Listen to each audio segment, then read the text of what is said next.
പ്രിയപ്പെട്ട നമ്മുടെ ഡ്രൈവർ തൊഴിലാളി സുഹൃത്തുക്കളെ, ഞാൻ AKLDA സെക്രട്ടറി അമീർ അമരക്കാരനാണ്. എനിക്കിതിന് മുന്നേ ഇതുപോലെ മൈക്കിൽ പ്രസംഗിച്ചോ മറ്റുള്ള പരിചയം കാര്യങ്ങളൊന്നുമില്ല. പക്ഷെ നമ്മുടെ സംഘടനയെ അഭിമുഖീകരിച്ച് രണ്ട് വാക്ക് സംസാരിക്കുക എന്നുള്ളത് എൻ്റെ ആവശ്യമാണ്. നമ്മളിപ്പോൾ ഇന്നിവിടെ കൂടിയിരിക്കുന്നത് എന്തിനാണെന്ന് ചോദിച്ചാൽ, നമുക്ക് ഡ്രൈവർമാർക്കെതിരായിട്ട് 2023 ഡിസംബർ 21 അതായത് ഇന്ത്യൻ ഗവൺമെൻറ് പാർലമെൻറ്റിലെ പ്രസിഡന്റ് 106(1) 106(2) എന്ന വകുപ്പിൽ പഴയൊരു നിയമ ഭേദഗതി, അതായത് 304A പ്രകാരമുള്ള നിയമ ഭേദഗതി ചെയ്ത് ഒരു പുതിയൊരു നിയമമായിട്ട് കൊണ്ടുവന്നിട്ടുണ്ട്. അതെന്താണെന്ന് ചോദിച്ചു കഴിഞ്ഞാൽ, ഒരു വണ്ടി ആക്സിഡൻ്റ് ആയി കഴിഞ്ഞാൽ ഒരാൾ റോഡിൽ വീണ് മരിച്ചാൽ ആ ആളെ ഹോസ്പിറ്റലിൽ എത്തിച്ചില്ല എന്നുണ്ടെന്നുണ്ടെങ്കിൽ ആ ആൾക്ക് 7 ലക്ഷം രൂപ പിഴയും 10 വർഷത്തെ തടവുമാണ് സർക്കാർ പുതിയ നിയമ ഭേദഗതി കൂടെ കൊണ്ടുവന്നിരിക്കുന്നത്. ഇതിനു മുന്നേ 304A പ്രകാരം ഒരു വണ്ടി ആക്സിഡൻ്റ് ആയി കഴിഞ്ഞാൽ ആ ആൾക്ക്, ആ ഡ്രൈവർക്ക് 2 അല്ലെങ്കിൽ 4 ലക്ഷം രൂപ പിഴ, അതുപോലെ തന്നെ 2-4 വർഷം തടവും, അല്ലെങ്കിൽ ഇത് രണ്ടും കൂടി കൂടിയിട്ട് ഒരു പെനാൽറ്റി ആയിട്ട് വരും. ഇപ്പോൾ ഇന്നത്തെ സാഹചര്യത്തിൽ അത് മാറ്റിയിട്ട് റിലയൻസ് പോലുള്ള കുത്തക ഇൻഷുറൻസ് കമ്പനിക്കാരെ നന്നാക്കുവാനായിട്ട് മോദി സർക്കാർ കൊണ്ടുവന്ന നിയമമാണ് ഈ പുതിയതായിട്ട് ചെയ്തിരിക്കുന്ന 106(1) 106(2) പ്രകാരമുള്ള നിയമ ഭേദഗതി. ഇതിൽ നമ്മളെപ്പോലുള്ള പാവപ്പെട്ട ഡ്രൈവർമാർ, ഇന്ത്യയിൽ ലൈസൻസ് ഉള്ള ഏതൊരു വ്യക്തിയും, അത് 2 വീലർ ആയിക്കോട്ടെ, 3 വീലർ ആയിക്കോട്ടെ, 4 വീലർ ആയിക്കോട്ടെ, ഏത് വണ്ടിയാണെങ്കിലും അവർക്കെല്ലാം ഈ നിയമം ബാധകമാണ്. എല്ലാവരും കരുതിയിരിക്കുന്നത് അത് ലോറിക്കാരുടെ പ്രശ്നമാണ്, അത് ലോറിക്കാരായിട്ട് തീർത്തോളും. ഇത് ലോറിക്കാരുടെ പ്രശ്നമല്ല. ഈ ഇന്ത്യൻ സമൂഹത്തിൽ ജീവിക്കുന്ന എല്ലാ ആൾക്കാരെയും, അതായത് ലൈസൻസ് ഉള്ള എല്ലാ ആൾക്കാരെയും ബാധിക്കുന്ന ഒരു നിയമം തന്നെയാണ്. ഇതിനുവേണ്ടി ഇന്ന് നമ്മുടെ നാട്ടിലുള്ള മനോരമ, മാതൃഭൂമി അതുപോലുള്ള വലിയ വലിയ മാധ്യമങ്ങൾ ഇവിടെ ഉണ്ടായിട്ട് ആരും ഇങ്ങനെ ഒരു വിഷയത്തെക്കുറിച്ച് സംസാരിക്കുകയുണ്ടായില്ല നമുക്ക് വേണ്ടിയിട്ട്. ഏതെങ്കിലും ഒരു മാധ്യമ പ്രവർത്തകർ എന്താണ് സംഭവിക്കുന്നതെന്ന് ഏതെങ്കിലും ഒരു പത്രത്തിൽ കൊടുത്തിരുന്നെങ്കിൽ നമുക്ക് സങ്കടം ഉണ്ടാക്കില്ല. അതായത് അത്ര വളരെ മോശമായ ഒരു അവസ്ഥയിലാണ് നമ്മൾ ഡ്രൈവർമാർ സഞ്ചരിച്ചുകൊണ്ടിരിക്കുന്നത്. നമുക്ക് ഈ സമൂഹത്തിൽ എന്ത് വിലയാണ് ഡ്രൈവർമാർക്ക് ഇവർ കൽപ്പിച്ചെടുത്തിരിക്കുന്നത്? നമ്മൾ ചിന്തിക്കേണ്ട ഒരു കാര്യം എന്താണെന്ന് ചോദിച്ചാൽ, ഒരു വണ്ടിക്ക് അല്ലെങ്കിൽ ഒരു വണ്ടിയിലെ ഡ്രൈവർക്ക് 7 ലക്ഷം രൂപ ഫൈൻ അടയ്ക്കണമെന്നുണ്ടെങ്കിൽ നമ്മളെപ്പോലുള്ള സാധാരണപ്പെട്ട ഡ്രൈവർമാർ 7 ലക്ഷം രൂപ ഒന്നിച്ച് കണി കാണുന്ന ഏത് ദിവസമാണ്? നമ്മൾ ചിന്തിക്കേണ്ട വിഷയമാണ്. ഏതെങ്കിലും ഒരു മുതലാളിമാർ എൻ്റെ വണ്ടിയിലെ ഡ്രൈവർക്കാണ് ആക്സിഡന്റ് പറ്റിയിരിക്കുന്നത്, അവനെ ഞാൻ ഇറക്കാം, 7 ലക്ഷം ഞാൻ മുടക്കാം എന്നും പറഞ്ഞ് മുന്നിട്ട് വരുന്ന എത്ര മുതലാളിമാർ കാണും ഇവിടെ? ആരെങ്കിലും ഒരാൾ? ഒരു മനുഷ്യരും കാണുകയില്ല. അതുപോലെ തന്നെ 10 വർഷം നമ്മൾ ജയിലിൽ പോയി കിടന്നാൽ, നല്ല പ്രായത്തിൽ ജയിലിൽ പോയി കിടന്നാൽ വയസ്സാം കാലത്ത് വെളിയിലിറങ്ങാം. അല്ലാത്തവൻ പോയാലോ? ഇന്ന് 55-60 വയസ്സുള്ള ആൾക്കാർ നമ്മുടെ നിരത്തിൽ നാശപ്പെർമിറ്റ് ലോറികൾ ഓടിക്കുന്നുണ്ട്. അവരുടെയൊക്കെ അവസ്ഥ എന്തായിരിക്കും എന്ന് ആരെങ്കിലും ഒരു വട്ടം ചിന്തിച്ചിട്ടുണ്ടോ? കഴിഞ്ഞ ദിവസം നമ്മൾ സോഷ്യൽ മീഡിയകളിൽ എല്ലാ ജനങ്ങളും കണ്ടൊരു കാര്യമാണ് ഞാൻ എടുത്തു പറയാം. അതായത് ആന്ധ്രാപ്രദേശിൽ ഓടിക്കൊണ്ട് വരുന്ന ലോറിയുടെ മുന്നിലേക്ക് ഒരാൾ ആത്മഹത്യാശ്രമം നടത്തി തല നേരെ ഫ്രണ്ടിലെ ടയറിന് വെച്ചു കൊടുത്തിരിക്കുകയാണ്. ഭാഗ്യം കൊണ്ട് ആ ഡ്രൈവറുടെ സമയോചിതമായ ഇടപെടൽ കൊണ്ടോ വലിയൊരു അപകടം ഒഴിവായി കിട്ടി. നേരെ മറിച്ച് അയാൾ മരിച്ചു പോകുമായിരുന്നെങ്കിൽ ആ ഡ്രൈവറുടെ അവസ്ഥ എന്തായിരിക്കും? എത്ര പേര് അയാൾക്ക് സപ്പോർട്ട് ചെയ്യാനായിട്ട് കാണും? ഒരു മനുഷ്യരും കാണുകയില്ല. നമുക്ക് നമ്മളെ മാത്രമേ കാണുകയുള്ളൂ എന്നുള്ളതാണ് ഈ അവസ്ഥ, ഈ ഒരു നിയമ ഭേദഗതി കൊണ്ട് വരുന്നത്. അതുകൊണ്ട് നമ്മളെപ്പോലുള്ള എല്ലാ ഡ്രൈവർമാരും, എല്ലാ വാഹനത്തിൻ്റെ ഡ്രൈവർമാരും അവരവരുടെ വാഹനങ്ങൾ നിർത്തി, ഇവിടെ മാത്രമല്ല, കേരള സംസ്ഥാനത്തിൽ മാത്രമല്ല, ഇന്ത്യയിലുള്ള എല്ലാ സംസ്ഥാനങ്ങളിലും ഈ പ്രതിഷേധം അഗ്നി തീജ്വാലയായിട്ട് പടർന്നുകൊണ്ടിരിക്കുകയാണ്. അപ്പം എല്ലാവരും അതിൽ അവനവരുടെ വാഹനങ്ങൾ നിർത്തിയിട്ട് അനിശ്ചിത കാലത്തേക്ക് പണിമുടക്കി ഈ സമരത്തെ നമ്മൾ വിജയിപ്പിക്കുകയാണ് വേണ്ടത്. കാരണം ഈ നിയമം നമുക്ക് വേണ്ട. ഇത് നമ്മുടെ കുടുംബത്തെ വഴിയാധാരം വെക്കുന്ന ഒരു നിയമമാണ്. ആർക്ക് വേണ്ടിയാണ് നിയമം? എന്തിനു വേണ്ടിയാണ് ഈ നിയമം? ഇത് റിലയൻസ് പോലുള്ള വലിയ വലിയ കുത്തക കമ്പനികളെ, ഇൻഷുറൻസിന്റെ കമ്പനികളെ സഹായിക്കാനായിട്ട് മോദി സർക്കാർ ഉണ്ടാക്കി വെച്ചൊരു നിയമം. അല്ലാതെ ഇതിനപ്പുറത്ത് നമുക്ക് ഇതിനെ കാണുവാൻ പറ്റുകയില്ല. ഇനി അടുത്തതായിട്ട്, അനധികൃതമായിട്ട് നമ്മുടെ ട്രാൻസ്പോർട്ട് ബുക്കിംഗ് ഓഫീസുകൾ, നിങ്ങൾക്കറിയാം ഇവിടുത്തെ വണ്ടികളുടെ എണ്ണത്തെക്കാട്ടിലും കൂടുതലുണ്ട് ഇവിടുത്തെ ബുക്കിംഗ് ഓഫീസുകൾ. വാട്സപ്പ് കൂട്ടായ്മകൾ ഒരുപാടുണ്ട്. അതുപോലെ തന്നെ കൂണ് മാതിരിയാണ് ട്രാൻസ്പോർട്ട് ബുക്കിംഗ് ഓഫീസുകളുള്ളത്. എന്ത് അടിസ്ഥാന സൗകര്യത്തിലാണ് ഈ ബുക്കിംഗ് ഓഫീസുകൾ ഇവിടെ കൂട്ടിയിരിക്കുന്നത്? സർക്കാർ രജിസ്റ്റർ ചെയ്തപ്പെട്ട എത്ര ബുക്കിംഗ് ഓഫീസുകൾ നമ്മുടെ മുന്നിലുണ്ട്? നമ്മൾ ഡ്രൈവർ തൊഴിലാളി സുഹൃത്തുക്കൾ ചിന്തിക്കേണ്ട ഒരു വിഷയമാണ്. നിങ്ങളൊരു വണ്ടിയും കൊണ്ട് ഒരു ബുക്കിംഗ് ഓഫീസിലേക്ക് പോകുമ്പോൾ അവിടെ ഒരു ബുക്കിംഗ് ഓഫീസിന് ഒരു പാർക്കിംഗ് ഏരിയ ഉണ്ടോ? റോഡിൻ്റെ ഏതെങ്കിലും ഒരു ഓരത്തിൽ ഒരു വണ്ടി കൊണ്ട് നിട്ടാൽ അപ്പോൾ വരും കച്ചവടക്കാർ, ഇത് ഞങ്ങൾ ഇവിടെ കച്ചവടം ചെയ്യുന്ന സ്ഥലമാണ്, നിങ്ങൾ ഇവിടുന്ന് വണ്ടി എടുത്ത് മാറ്റുക. ചിലപ്പോൾ അവർ നല്ല രീതിയിൽ പറയും, ചിലപ്പോൾ അവർ വളരെ മോശമായ രീതിയിൽ പെരുമാറും. ഇതെല്ലാം നമ്മൾ സഹിക്കുക തന്നെ.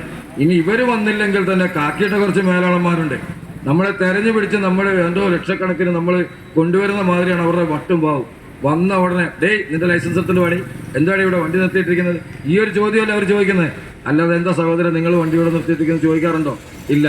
രാത്രി മുഴുവൻ നമ്മൾ രാവും പാലും വണ്ടി ഓടിച്ച് കഷ്ടപ്പെട്ട് റോഡിന്റെ ഏതെങ്കിലും ഒരു സൈഡിൽ നമ്മൾ ഓരത്തിൽ വണ്ടി തൊട്ടി സൈഡാക്കിയിട്ട് 2 മണിക്കൂർ 3 മണിക്കൂർ കണ്ണടച്ചാൽ അവർക്കുണ്ടാകുന്ന ഏറ്റവും വലിയൊരു പ്രശ്നമാണിത്. നമ്മളെ കാണുമ്പോൾ നമ്മളെ കണ്ട് പണം അച്ചടിച്ച് കൊണ്ടുവന്ന് വെച്ചിരിക്കുന്ന രീതിയിൽ 2000 എടുത്തോ, 3000 എടുത്തോ, 5000 എടുത്തോ. ചില വലിയ വലിയ കമ്പനികളിൽ സ്വന്തമായിട്ട് പാർക്കിംഗ് ഏരിയകളുണ്ട്. നമ്മുടെ വണ്ടി ലോഡും കൊണ്ടുവന്ന പാർക്കിംഗ് ഏരിയയിലിട്ട് കയറ്റിയിട്ട് വന്നിട്ട് അവർ പറയും, അയ്യോ ഇവിടെ ഇടല്ലേ വണ്ടി വെളിയിൽ കൊണ്ടുപോയിട്. കാരണം എന്താ? വണ്ടി അവൻ്റെ കോമ്പൗണ്ടിൽ എത്തിക്കഴിഞ്ഞാൽ അവന് വണ്ടിക്ക് ഒരു സെക്യൂരിറ്റി വേണ്ടി വരും. അവന് ആ സെക്യൂരിറ്റിക്ക് ശമ്പളം കൊടുക്കേണ്ടി വരും. ഇതാകുമ്പോൾ ഡ്രൈവർമാർ കാവലാളന്മാർ റോഡിൽ കൊണ്ട് വണ്ടി ഇട്ട് കാത്തു കെട്ടി കിടക്കും. ശരി, ഇതല്ലേ നമ്മുടെ നാട്ടിൽ സംഭവിച്ചുകൊണ്ടിരിക്കുന്നത്. അപ്പോൾ നമ്മൾ അങ്ങനെ അവിടെ വണ്ടി കൊണ്ട് ഇട്ട് കഴിയുമ്പോൾ അവിടെയും വരും സാറന്മാർ, എവിടെ ലോഡ് കൊണ്ടുവന്ന് എന്തിനാ വന്നെന്നൊന്നും ചോദിക്കൂല. വണ്ടി റോഡ് സൈഡിൽ എന്താണ് സൈഡിൽ പാർക്ക് ചെയ്തിരിക്കുന്നത്, എടുത്ത 2000 3000 ഇത് തന്നെ അവർക്ക് സ്ഥിരമായിട്ട് പറയാനുള്ള പല്ലവി. അപ്പോൾ നമ്മൾ പറഞ്ഞു വരുന്നത് അംഗീകൃതമായിട്ടുള്ള ബുക്കിംഗ് ഓഫീസുകൾ, ട്രാൻസ്പോർട്ട് ബുക്കിംഗ് ഓഫീസുകൾ നമുക്കിവിടെ വേണം. അങ്ങനെ ഒരു ട്രാൻസ്പോർട്ട് ബുക്കിംഗ് ഓഫീസുകൾ വരുമ്പോൾ കേന്ദ്ര സർക്കാർ ഇതിന് മുന്നേ നിയമം കൊണ്ടുവന്ന മാതിരി വാഹനങ്ങൾ പാർക്ക് ചെയ്യാനുള്ള സൗകര്യം, വൃത്തിയുള്ള ശുചിമുറി, നമുക്ക് വിശ്രമിക്കാൻ ഒരു റൂം, ഇങ്ങനെയുള്ള കാര്യങ്ങൾ അവർ നമുക്ക് വേണ്ടി ഉണ്ടാക്കി തരട്ടെ. അതിന് ചില ഒരു ബുക്കിംഗ് ഓഫീസുകൾ തുറക്കട്ടെ. അവർ നമ്മളിരിക്കുന്ന നിശ്ചിതമായൊരു ഫീസ് അവർ പാർക്കിംഗ് ഏരിയയ്ക്ക് പാർക്കിംഗ് ഫീസ് എന്ന് പറഞ്ഞ് മേടിക്കലുണ്ട്. അത് മേടിച്ചിട്ട് നമുക്ക് വിഷയമില്ല. പക്ഷെങ്കിൽ ഇത്ര അടിസ്ഥാന സൗകര്യങ്ങൾ പോലും ഇല്ലാതെ റോഡ് സൈഡിൽ എവിടെയെങ്കിലും നീ കൊണ്ട് വണ്ടി ഇട്ടു, എന്നിട്ട് ഞാനൊരു ഓട്ടം തരാം, നീ വേണമെങ്കിൽ പോ എന്ന് പറയുന്നൊരു സംവിധാനം, അത് നമ്മൾ ഡ്രൈവർമാർക്ക് വേണ്ട. നമ്മൾ അവരുടെ അടിമകളല്ല. അവർക്ക് ചെലവിന് കൊടുക്കുന്നത് നമ്മളാണ്. അവരാരും നമുക്ക് ചെലവിന് തരുന്നില്ല. നമ്മൾ ഇനിയെങ്കിലും സ്വയം തിരിച്ചറിയുക. നമ്മൾ തന്നെയാണ് ബലഹീനന്മാരാക്കിക്കൊണ്ടിരിക്കുന്നത്.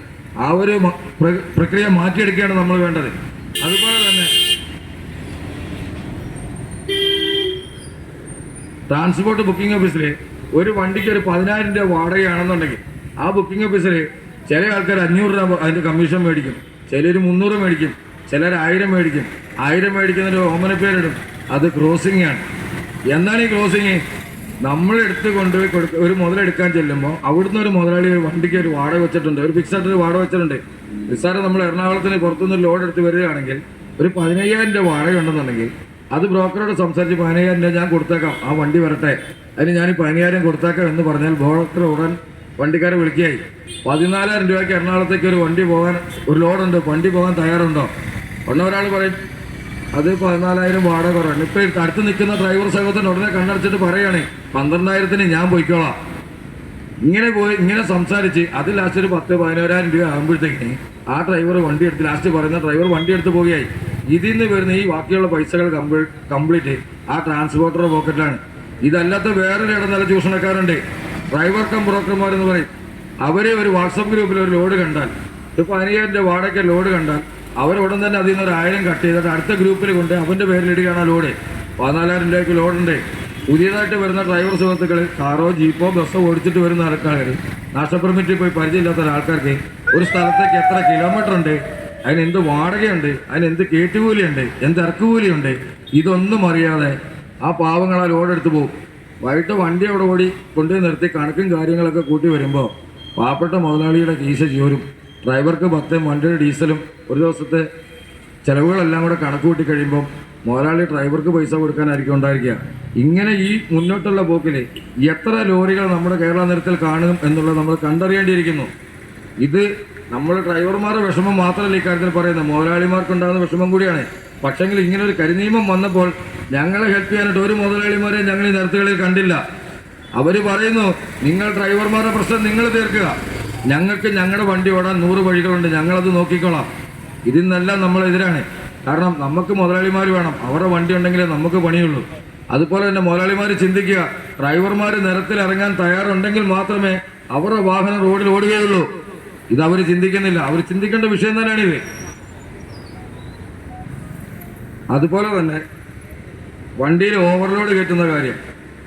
ഇപ്പോൾ ടയർ 825 ടയർ അല്ലെങ്കിൽ 920 ടയർ, 1020 ടയർ ഓരോ വണ്ടികൾക്ക് ഓരോ ടയർ അടിസ്ഥാനത്തിൽ ലോഡുകൾ ടണ്ണേജ് നിശ്ചയിച്ചിട്ടുണ്ട്.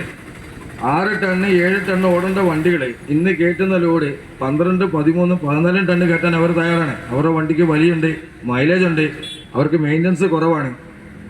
അങ്ങനെ വരുമ്പോൾ അവർ ആ ലോഡ് ഓവർലോഡായിട്ട് എടുത്ത് വാടക അഡ്ജസ്റ്റ് ചെയ്ത് ലെവൽ ചെയ്ത് പോവുകയാണ്. നേരെ മറിച്ച് ഒരു 10 ടണ്ണ് വണ്ടിക്കാരനോ ഒരു 12 ടണ്ണ് വണ്ടിക്കാരൻ്റെ ഓട്ടം പോകുമ്പോൾ അവൻ ആകാശത്തേക്ക് നോക്കിയിരിക്കുകയാണ്, അടുത്ത എന്താണ് വഴി, വണ്ടിക്ക് അടുത്ത ഡ്യൂ കെട്ടണം, ഇല്ലേ വണ്ടിക്ക് ഓട്ടം കിട്ടിയിട്ട് വേണം അവൻ്റെ കുടുംബത്തിൽ അരി മേടിക്കാനായിട്ട്. അവൻ ആകാശത്തേക്ക് നോക്കിയിരിക്കുക. അപ്പം അടുത്ത വഴി എന്താണ് നോക്കുന്നത്, അവന് ഓവർലോഡ് എടുക്കാൻ നോക്കുകയാണ്. ഇപ്പോൾ ചുരുക്കം പറഞ്ഞ് 12 വീലിൻ്റെ ലോഡ് 10 വീലുകാരനും 10 വീലിൻ്റെ ലോഡ് നമ്മൾ 6 വീലുകാർ എടുക്കാൻ നിർബന്ധിതരാകാണ്. എന്നിട്ടോ അതിനും വരും ഓവർലോഡ്, പെനാൽറ്റി ഇത്ര, വണ്ടി ഒന്ന് ആക്സിഡൻ്റ് ആയി കഴിഞ്ഞാൽ അല്ലെങ്കിൽ തന്നെ ഇൻഷുറൻസ് തരാൻ മടി, അതിൻ്റെ കൂട്ടത്തിൽ വണ്ടി ആക്സിഡൻ്റ് ആയി കഴിഞ്ഞാൽ ഈ പേര് പറഞ്ഞ് ആ ഇൻഷുറൻസൊക്കെ അവർ തള്ളി വയ്ക്കുകയാണ്. അപ്പോൾ ഇങ്ങനെയൊക്കെ വരുമ്പോൾ എങ്ങനെയൊക്കെ വന്നാലും നമ്മൾ പഴഞ്ചൊല്ലി പറയുന്ന മാതിരി ഇല വന്ന് മുള്ള വീണാലും മുള്ളു വന്ന് ഇല വീണാലും നമ്മൾ ഡ്രൈവർമാർക്ക് കിടക്കപ്രതിയില്ല.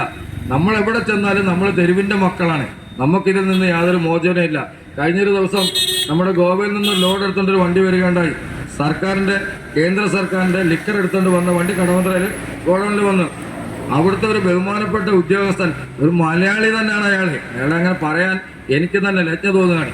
കാരണം അയാൾ പറഞ്ഞതാണ് ലോറിക്കാരുടെ പ്രസ്ഥാനമല്ലേ അതൊരു തന്തയില്ലാത്ത പ്രസ്ഥാനമാണെന്ന്. അവർ മനസ്സിലാക്കണം, ലോറിക്കാരുടെ പ്രസ്ഥാനത്തിന് തന്തയുണ്ട്, ഒരു തള്ളയുണ്ട്. അത് അറിയണമെന്നുണ്ടെങ്കിൽ അവർ തെരുവിൽ വന്ന് ഞങ്ങളുടെ കൂടെ 2 ദിവസം നിന്ന് നോക്കേ, ഞങ്ങളുടെ കൂടത്തെ ഒരു ട്രിപ്പ് ഹിമാചൽ പ്രദേശ് കാശ്മീർ അവർ വന്ന് നോക്കട്ടെ, ഞങ്ങൾക്ക് തന്തയുണ്ടോ തള്ളയുണ്ടോ എന്ന് അവർക്ക് തിരിച്ചറിയാം. അല്ലാതെ ഞങ്ങൾ കൊണ്ടു കൊടുക്കുന്ന അന്നവും തിന്ന് പള്ളയും പെരുപ്പിച്ച് ഞങ്ങളുടെ നെഞ്ചത്ത് കയറാനായിക്കാണെങ്കിൽ ഒരുത്തനെ ഞങ്ങളതിന് സമ്മതിക്കൂല. ആ കാലം പോയി. ഇത് പുതിയ യുഗമാണ്, പുതിയ ഡ്രൈവർമാരുടെ കാലമാണ്.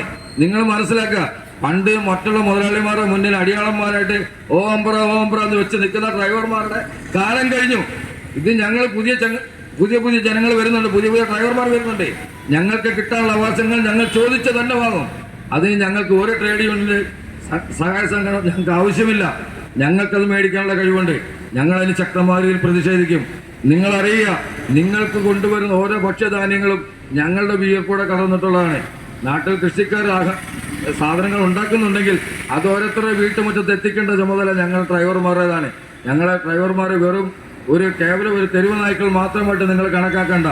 ഈ സമൂഹത്തിൽ നിങ്ങളെപ്പോലെ തന്നെ ജീവിക്കാനുള്ള അവകാശം ഞങ്ങൾക്കുമുണ്ട്. ഞങ്ങളുടെ അവകാശം ഞങ്ങളാർക്കും പണയം പെടുത്തിയിട്ടില്ല. അതുപോലെ തന്നെ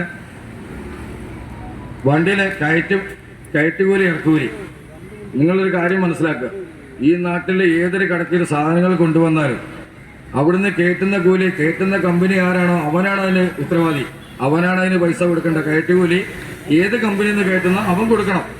ഇവിടെ ഇറക്കുന്ന ഏത് കടക്കാണോ ഇല്ലെങ്കിൽ ഏത് സ്ഥാപനത്തിന് നമ്മൾ സാധനം ഇറക്കുന്നോ അതിൻ്റെ ഇറക്കുകൂലി ആ സ്ഥാപനം അല്ലെങ്കിൽ കടക്കാർ കൊടുക്കണമെന്നുള്ളതാണ്. കാലാകാലങ്ങളായിട്ട് ഈ സംവിധാനം നമ്മുടെ നാട്ടിലില്ല.